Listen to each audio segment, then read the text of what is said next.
They also have direct anti-cancer effects. Studies have shown that gingerol can induce apoptosis in ovarian cancer cells and can inhibit the growth of colon cancer cells. Ginger is also incredibly effective at reducing nausea, which makes it a great supportive food for people going through chemotherapy. You can add fresh ginger to your smoothies, your stir fries, your soups, or you can make a simple ginger tea by steeping a few slices of fresh ginger in hot water. So, there you have it. The 12 cancer-fighting superfoods: broccoli, turmeric, green tea, garlic, berries, tomatoes, fatty fish, mushrooms, walnuts, flax seeds, spinach and ginger. This is your cancer-fighting pharmacy. And the best part is you don't have to choose just one. The real magic happens when you start combining these foods. When you eat a diet that is rich in all of these foods, you are creating a powerful synergy. You are attacking cancer from multiple angles. You are creating an internal environment that is so resilient, so strong and so hostile to cancer that it simply cannot gain a foothold. Now, let me share a story with you. A woman I'll call Sarah came to see me about a year ago. She was 45 years old and she had just finished treatment for stage 2 breast cancer. She had surgery, chemotherapy and radiation, and she was cancer-free, but she was also terrified.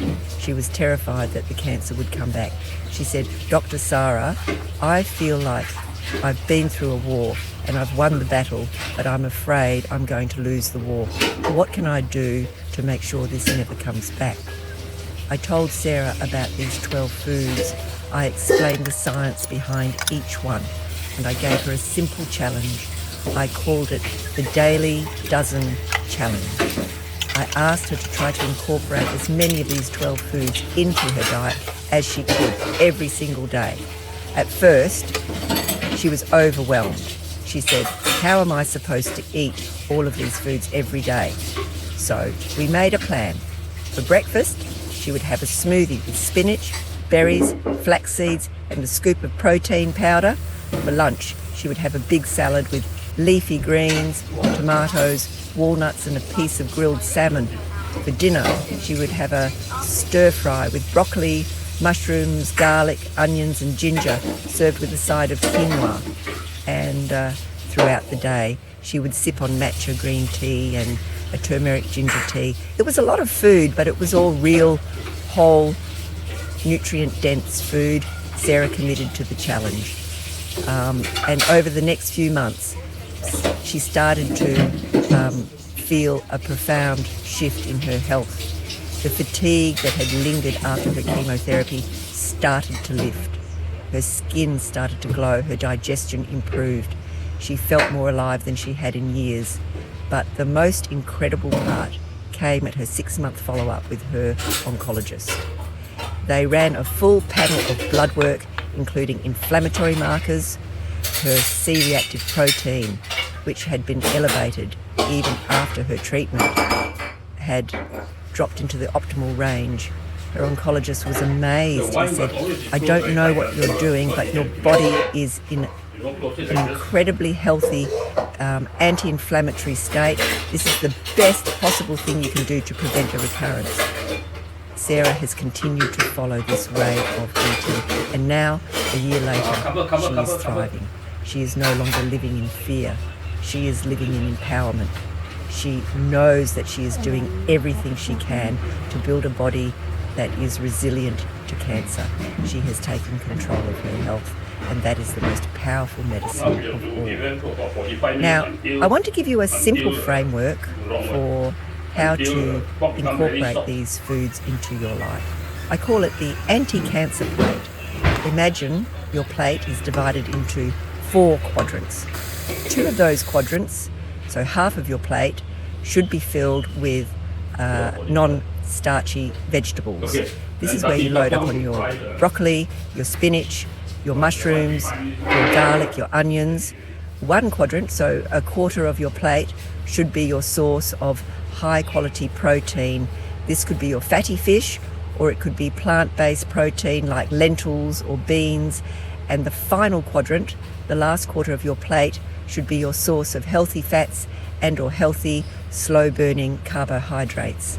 This is where you put your avocado, your olive oil, your nuts, your seeds, or a small portion of a whole grain like quinoa or brown rice.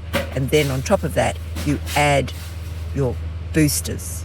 This is your turmeric, your ginger, your green tea, your berries. If you build your meals around this framework, you will naturally be incorporating many of these 12 foods into your diet every single day. Now let me give you a simple 5-step action plan that you can start today. Action, step number 1. Print out this list of 12 foods and put it on your refrigerator. This will be your daily reminder. Action step number 2. Go to the grocery store and buy at least 5 of these foods. You don't have to get all 12 at once. Start with 5. Maybe it's broccoli, garlic, berries, spinach and walnuts. Action step number 3. Plan one meal for tomorrow that incorporates at least 3 of these foods. Maybe it's a smoothie with spinach, berries and flax seeds. Or maybe it's an omelette with spinach, mushrooms and garlic. Action.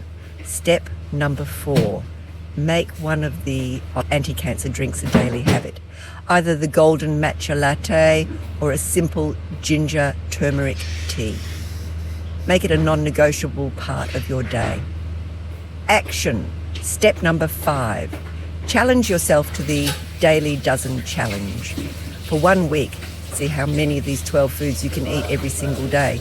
Keep a checklist. Make it a game. You will be amazed at how quickly you can transform your diet. This is not about perfection. It's about progress. It's about flooding your body with the good stuff.